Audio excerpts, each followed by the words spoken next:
Hi, we're here with Bernie Pawlik, Pawlik Automotive in Vancouver, talking cars. How are you doing this morning, Bernie? Doing very well. So we're going to talk about Jeep Grand Cherokees and how reliable they are. They've been around for a long time. How reliable are they? Well, I'd say they're mixed. Yes, so they have been around for a long time. The first Grand Cherokee started in '93. There's like basically four generations: '93 to '98, 2099 to '04, '05 to 2010, and then 2011 to the present.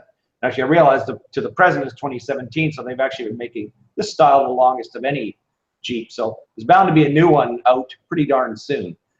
Interesting thing, this vehicle is also, I mean, most American cars, they never leave North America, but the Grand Cherokee is sold actually in Europe and in other places around the world, so they've had some success selling it elsewhere. But I think, one of the things that's really hampered the vehicle is the Chrysler merger from, well, Chrysler's been a little bit of an unstable company for, if I can use that word. They've been trying to find their home, so to speak, for a long time. And, the Jeep was basically an American Motors product, and Chrysler took that over. So they started, you see the early American Motors influence in the early years of the Grand Cherokee, then Mercedes, and Chrysler merged and, created some stuff with that, and then they've gone their own way. So again, they're trying to recreate themselves all along, and I think that's affected the reliability of the vehicles. Let's do a quick share of some photos here, just a few different model years. So we've got, what do we got here? Here's your 95. This is the earliest, this is the early year of the first generation. We've got the next generation, which is the 03. That's an 03 model. And then there's an 09, so that's the third generation. And finally into the fourth generation, we got a picture of a Jeep Grand Cherokee doing what it does best, driving through the snow. So there's a few different, just going to stop my sharing there. There I am, back again. Okay, so yeah, so those are the different Jeeps variety. Okay, so what are some of the things that go wrong with them? Well, I'll talk about couple of the good things first. I think the engines are generally pretty good, especially the earlier years. The 4-liter straight six engine was an excellent engine, extremely reliable, and the V8 offerings, the 5.2, 5.9, again, pretty reliable and solid as well. If we get into the sort of not the early 2000s generation, then we've got the overhead cam V8s, the 3.7 V6 and the 4.7 V8. There were some issues with those, valve guides dropping out, or if you don't change your oil often enough, these engines were not forgiving. They're timing chain problems and expensive to fix.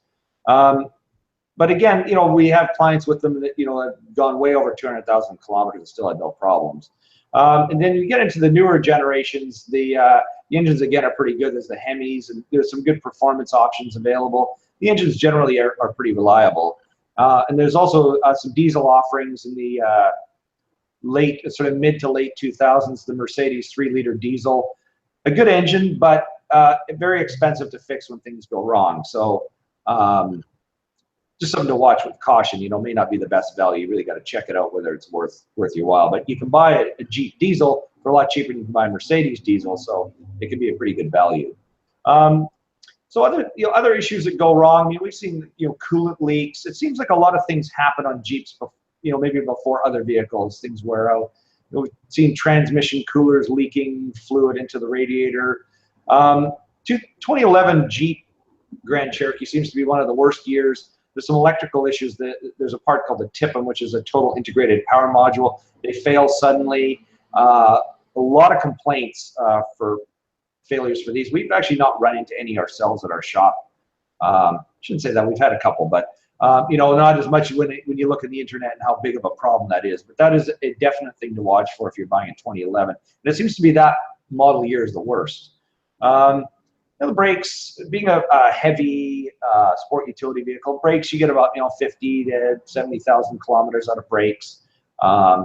Also a bit of a gas guzzler too. That's not a reliability thing, but a lot of them, there's large engines, all-wheel drive, so they use a lot of gas. And the other area we see a lot of issues: heater cores, air conditioning system leaking heater cores. Again, these happen when the vehicles get older. But they're expensive to fix on these vehicles. And my other criticism too. Things like I mentioned, radiator leaking earlier. A lot of them, they're not simply designed. Chrysler sort of modularly put together the radiator, the air conditioning, the AC evaporator. They've sandwiched it all together. So to change a radiator, not a simple job in these vehicles. Can end up being over $1,000 to do a rad job on a Grand Cherokee. So that's a lot more than it used to be in the earlier generations. So those are some of the things we see. Lots of issues. What are your final thoughts? Final thoughts.